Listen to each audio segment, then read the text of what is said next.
Bueno, hola a todos, mi nombre es Tomás Nicolino, soy médico del sector de rodilla del Hospital Italiano de Buenos Aires y vamos a continuar con la siguiente charla que es de artroplastia patelofemoral correspondiente al módulo 3.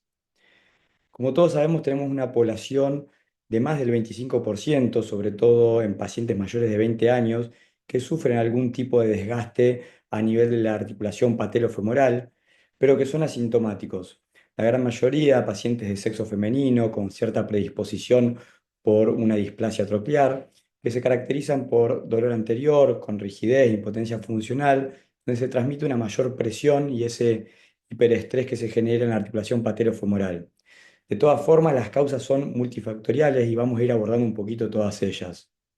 Hay ciertos factores que son relacionados al paciente, como les mencionaba, hay una predisposición en el sexo femenino, sobre todo pacientes con índice de masa corporal elevado, obviamente pacientes con antecedentes de fracturas o luxaciones o trauma repetitivo en la zona, y también tiene que ver en actividades que desarrollan. Hay muchos oficios que se realizan de trabajo en hiperflexión o trabajo con hiperpresión sobre la articulación, que son factores predisponentes para esta patología. También hay ciertos factores relacionados a la anatomía del paciente que no tienen que ver con la actividad. Pacientes con historiales de cirugías de reconstrucción del ligamento cruzado anterior tienen mayor predisposición a los 10 años de seguimiento de alterar la articulación patelofemoral. Pacientes con debilidades musculares, con una debilidad del cuádriceps o de los músculos flexores de la cadera, ya sea por causas neurológicas o no. Pacientes con contracturas isquiotibiales, pacientes con una excesiva anteversión femoral, pacientes con deformidades en valgo y un aumento del ángulo Q y pacientes con una displasia troclear. El diagnóstico lo hacemos a través de diferentes métodos de estudio que ahora vamos a ver a continuación. Uno tiene que tener radiografías panorámicas para medir sobre todo el ángulo Q. Pacientes con esta alteración del ángulo Q nos va a llevar a una traslación de la rótula hacia lateral y una hiperpresión en la faceta lateral de la rótula. Y tenemos que conocer las dos clasificaciones características de Weaver y de Jure, que les recomiendo volver a familiarizarse con esta clasificación porque es de utilidad para estos casos. Cuanto a los estudios complementarios, como les decía, yo además de la radiografía panorámica o telemetría, pido radiografías focalizadas y una radiografía axial de rótula, pedirlas de rutina. A veces son de utilidad las imágenes para ver el surco intercondilio, para ver si hay algún osteofito dentro del surco, pero sobre todo esta radiografía axial, el frente, el perfil y la radiografía panorámica son los estudios de cabecera radiográficos. El estudio de resonancia nos va a permitir ver cómo está el estado ligamentario a nivel del ligamento patelofemoral medial y ver el daño del cartílago en la articulación y sobre todo los estudios de tomografía con medición de cadera, rodilla y tobillo para tener todas las mediciones correspondientes a la angulación, la anteversión, la distancia del TATG, como así también para entender la displasia troclear. En cuanto a los tratamientos pueden ir desde manejo conservador, son pacientes que inicialmente uno trabaja con un plan de fortalecimiento muscular, con terapias dedicadas a todo lo que es fortalecimiento de cuádriceps, de vasto medial. Obviamente trabajo con analgésicos, crioterapia, kinesiología. Muchos de estos pacientes, previo a llegar a tratamientos quirúrgicos, realizan tratamiento con infiltraciones. Creo que es un capítulo aparte que podemos discutir mucho en cuanto a las terapias biológicas, ya sea de viscosuplementaciones con ácidos hialurónicos de bajo peso, de alto peso molecular, terapias con plasma rico en plaquetas. Creo que es un capítulo aparte para discutir, pero forma parte de las líneas de tratamiento. Y después los tratamientos quirúrgicos, inicialmente uno puede tener cuando tiene lesiones focales, de hacer artroscopías asociadas a terapias biológicas, ya sea de microperforaciones o mosaicoplastías. Y nos vamos a dedicar sobre todo a ver lo que son las cirugías abiertas, la facetectomía o los reemplazos patelofemorales. En cuanto a la facetectomía lateral, que es un procedimiento que quizás está más en desuso hoy en día, pero de gran utilidad cuando tenemos una displasia con una hiperpresión lateral, donde vemos esta hiperpresión clásica, perdón, cuando no tenemos una displasia marcada y tenemos una hiperpresión lateral bien marcada, alguna secuela traumática con un osteofito a nivel lateral, uno lo que va a hacer en este tipo de cirugías es simplemente realizar la resección de la faceta lateral uno hace a esta altura la facetectomía, puede ir acompañado de una liberación lateral, pero son resultados que por ahí no tienen desuso y que tienen publicaciones con muy buenos follow-up cuando están bien indicadas y bien ejecutadas. Son pacientes que tienen una buena sobrevida a la conversión a una cirugía protésica. En cuanto a las cirugías de reemplazos articulares y patelofemorales, que es lo propiamente que íbamos a ver en esta clase, hay que conocer la historia un poco de los diseños protésicos. Tenemos diseños protésicos de tipo inlay y de tipo onlay. Los diseños de prótesis de inlay son la primera generación, los primeros implantes que tuvimos para estas articulaciones, que no nos ha ido muy bien con estos implantes justamente porque eran bastante angostos, no son muy amigables con la tróclea. Si tenemos displasias trocleares, la verdad que no se adaptan tan bien y eran bastante, en cierta forma, angostos para lo que es la tróclea, bien insertados en el surco de la tróclea, y la verdad que los resultados no fueron tan buenos y por eso se avanzó a los implantes de características onlay, que son los que tenemos actualmente disponibles, y luego también vinieron los implantes inlay, pero de segunda generación. ¿Y qué quiere decir tener un implante de diseño inlay? Bueno, el diseño inlay, justamente como el nombre lo usa, la traducción al inglés, al español, es un implante que va insertado dentro de lo que es el surco de la tróclea. O sea, uno no va a corregir la orientación de esa tróclea, sino que son implantes que van insertados copiando lo que es esta tróclea. Se hicieron en los 70, tienen un flange anterior bastante angosto. La geometría de la tróclea es subóptima, como les decía, y si uno tiene algún grado de displasia, obviamente va a conducir a alteraciones y problemas de inestabilidad o de subluxación como tuvieron, y por eso las fallas fueron muy grandes con estos implantes. Los implantes de característica on-lay, que son los que hoy en día tenemos disponible y mayor trayectoria o resultados a largo plazo y mejores resultados a largo plazo, vienen justamente de la traducción de la superposición. Eso es lo que viene a decir el onlay, a lo que es el fémur distal y la tróclea. Es una tróclea que es más ancha, con un eje que ya va en valgo para mejorar el tracking y acomodarse a lo que es el surco anatómico.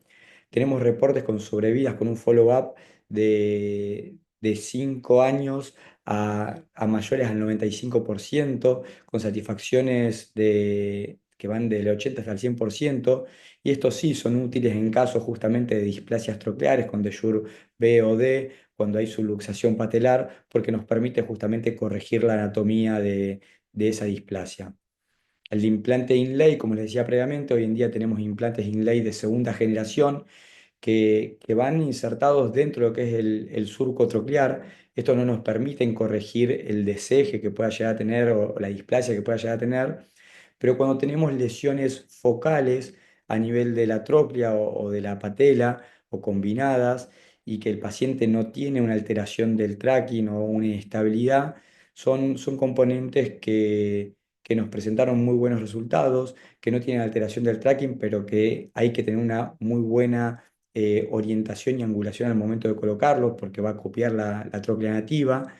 Y obviamente que cuando tenemos una displasia o una rótula alta o subluxada es un mal predictor, como pasó con los de primera generación.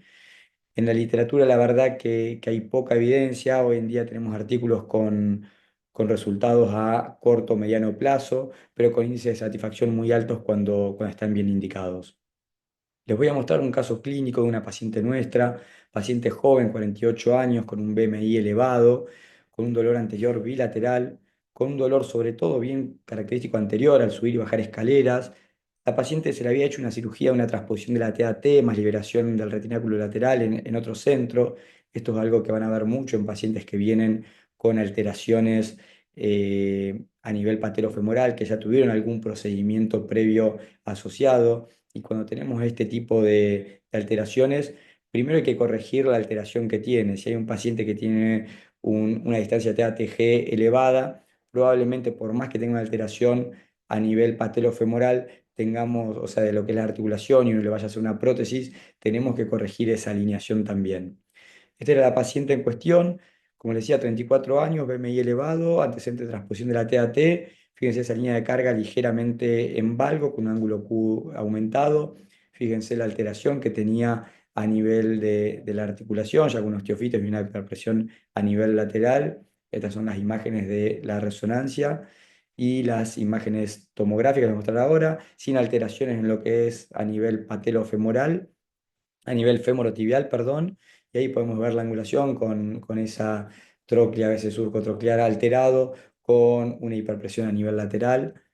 Este paciente le hicimos en primer término una prótesis, en este caso de la marca Avon, de Stryker, que es una de las que más seguimiento tiene o más reportes tiene, una prótesis de característica onlay que uno reemplaza todo lo que es el surco tropiar, le permite la alteración más alineado en el valgo como tiene la paciente y con muy buen resultado. La paciente la verdad que anduvo muy bien, a los 2 años postoperatorio vino muy contenta, con ganas ya de encarar la cirugía sobre la rodilla derecha. La rodilla derecha bastante similar, quizás un valgo menor, pero con un daño bastante similar. Imágenes de la resonancia con esa subluxación patelofemoral. Y bueno, al momento de tomar la conducta nos encontramos con el primer problema porque uno diría, bueno, le hago el mismo tratamiento. Y este es uno de los problemas que tenemos hoy en día en Argentina, que no tenemos muchos implantes a nivel patelofemoral disponibles. La prótesis Avon en este momento se encuentra descontinuada. Tenemos implantes de característica inlay, tenemos implantes nacionales hechos a medida, pero sin seguimientos a mediano o a largo plazo. Entonces, esta paciente, al momento de la cirugía, obviamente no queríamos cambiarle el tipo de indicación, pero sí tuvimos que cambiar el diseño del implante y elegimos un implante inlay, más allá de que tenía una subluxación ahí a nivel patelofemoral. Y les muestro rápidamente cómo es un poco la técnica quirúrgica. Yo trabajo con ese brete para mantener en posición, más a 45 grados, no tanto a 90 como una prótesis total. El abordaje es un abordaje parapatelar medial. Fíjense el daño que tenía, bien marcado a nivel patelar y troclear. Y esta prótesis característicamente uno tiene que buscar la angulación precisa porque tiene que copiar bien el surco troclear porque no nos permite cambios en la angulación. Uno lo que hace es buscar el centro y después la técnica es muy sencilla, uno tiene que ir siguiendo el paso a paso de lo que es centralizar. Después tenemos un fresado progresivo central y un fresado anatómico para lo que es la prótesis, tanto a nivel femoral como distal.